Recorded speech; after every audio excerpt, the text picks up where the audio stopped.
You know that feeling? You're working hard, earning a decent salary in a big Indian city, but somehow you're just treading water. If that sounds familiar, trust me, you are not alone. It feels like the goalposts are always moving, right? The pressure from rising costs can make feeling in control of your money seem, well, impossible. But what if I told you there's a clear, step-by-step way to take back that control? Well, that's exactly what we're going to build together today. So, here's our roadmap for today. First, we're going to get real about the cost of living in our cities. Then, we'll look at a super popular budgeting rule, the 50-30-20 rule, and, more importantly, why it kind of falls apart here in India. From there, we'll explore some better frameworks, and finally, talk about how to build your very own financial fortress. All right, Section 1. Let's dive right into the deep end, the 20 lakh reality. We're talking about the real cost of living in urban India. Why does it feel so incredibly tough to get ahead in a big city? Let's look at the numbers that are keeping so many people up at night. So here's the question that absolutely blew up online recently. An IIT alumni made a post claiming that a family of 4 just have a basic standard of living in a city like Mumbai or Bangalore needs to earn at least 20 lakh rupees a year. And we're not talking luxuries here, just the bare essentials. So what's the deal? Is that really true? Okay, let's start with the biggest chunk of anyone's budget, housing. According to that viral post, just keeping a roof over your family's head costs a whopping 4.2 lakh rupees a year. I mean, just let that sink in for a second.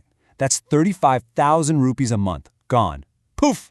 And that's before you've bought a single vegetable or paid an electricity bill.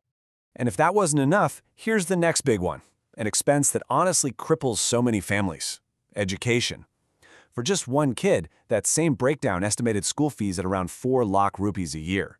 It's just a crazy reminder of how good private schooling has gone from being a choice to one of the biggest, almost mandatory expenses for any urban family. Look, this isn't just one viral post making a wild claim. The official data backs this up. The latest government survey, the Household Consumption Expenditure Survey, shows that the average person living in a city spends nearly 70% more than someone in a rural area. That gap, right there, that's the financial pressure cooker of city living in a nutshell.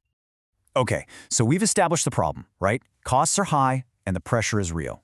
So what do we do about it? Let's start talking about solutions. We're going to begin with probably the most famous budgeting rule in the world, a simple framework that's a great first step to taking back control. It's called the 50-30-20 rule, and its beauty is in its simplicity. Here's how it works. You take your after-tax income and split it into 3 buckets. The biggest bucket, 50%, goes to your needs. These are the absolute must-haves, like your rent, EMIs, and groceries. Then 30% goes to your wants. This is the fun stuff, your lifestyle choices, like going out to eat or a weekend trip. And finally, a really crucial 20% is for savings and paying down any debt. So if you look at it visually, it's pretty straightforward. Half your money, the biggest slice, is just for keeping the lights on and food on the table. A smaller, but still significant slice is from actually enjoying your life. And that last piece, that 20%, is all about building your future and becoming debt-free. In theory, it's a perfectly balanced plate, right? Okay, let's make this real. Let's say you take home 75,000 rupees a month. Following the rule, half of that, 37,500, goes to your needs. That covers your EMI, your bills, your groceries. Then 22,500 is for your wants. Dinners out, a bit of shopping, maybe a small trip. And that leaves you with 15,000 rupees every single month to put into savings, like an SIP or your PPF. It looks clean, simple, perfect on paper, doesn't it? What? And this is a really big but. Here comes the reality check. As great as the 50-30-20 rule is for getting started, it really starts to crack and break down when you apply it to the unique financial pressures we face here in India. Let's get into exactly why this one-size-fits-all approach, well, doesn't fit. So where's the first major problem? It's in that 20% savings bucket. The folks over at Arthcan put it perfectly. They ask, for someone with a 1 lakh per month income, can saving 20,000 a month really be enough for a comfortable retirement? And the answer, as they say, is an obvious no. With inflation and our long-term goals, that 20% just isn't going to cut it for most of us. And here is the biggest issue laid out plain and simple. That needs category, the one that's supposed to be 50%, for so many of us in the big cities, that's just a pipe dream. The reality is, with high rent, crushing EMIs, and those school fees we talked about, our needs are eating up 60, sometimes even 70% of our income. The whole system is broken before we even think about a single want or saving a single rupee. So, if the classic rule is broken, what now? Do we just give up? Absolutely not. The great news is there are much smarter, more flexible ways to budget that are actually designed for the Indian reality. So, let's explore them and find a model that's going to work for you. All right, let's look at some better options. First up, there's the 50-25-25 model. It's a simple but powerful tweak. Your needs still get 50%, but you split the rest evenly. 25% for your wants and a much healthier 25% for your savings and investments. This forces you to be way more intentional about your future. Then, for a totally different approach, there's Kakeibo. This is the Japanese art of mindful spending. Forget percentages for a minute. With Kakeibo, you use a journal to track everything. Before you buy something you don't absolutely need, you ask yourself a few simple questions. Can I live without it? Will I actually use it? It's less about math and more about building a conscious relationship with your money. Okay, we've got some good budgeting models now, but a budget is just one part of the puzzle. If you really want to be financially secure, you need to build a financial fortress. And every good fortress is built on two rock-solid pillars. These are the absolute non-negotiables. Pillar number 1.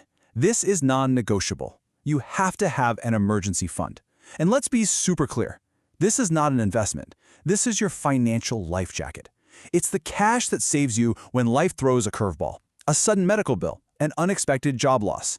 It's what keeps a bad situation from turning into a financial catastrophe. So how do you build one?